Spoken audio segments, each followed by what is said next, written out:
Ang hindi marunong magmahal sa sariling wika, kailan ba tayo magkikita? Kung Tagalog ng elbow ay siko, bakit di na lang ako? Pero alam mo, gusto mo talaga makita yung para sa'yo. Magkita na tayo. Hear me out. Simula ngayon, focus na muna ako sa career. Pero kung sasabay ka, baka karirin din kita. Nagpaparinig ka ba sa akin? Ikakagalit ba ng alaksan kung hindi ko na kayang lumaban? Nasa huli ang... Wait. Bago may tuloy, ako na magsasabi sa'yo. Ngayon ko pa susuko, onti na lang, oo na ako.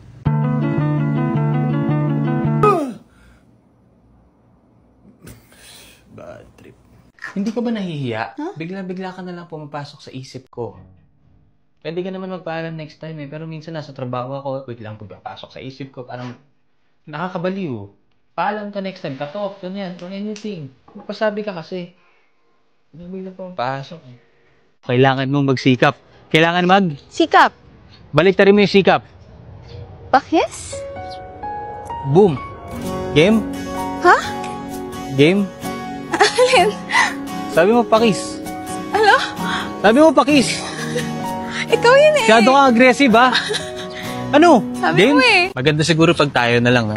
Uy, huwag ka magbiro ng ganyan. Hindi. Mahirap kasi pag lagi nakaupo. Tayo. Gusto mo tayo na lang? Tayo, oh. Tabo mo. Tayo kaya next? Ha?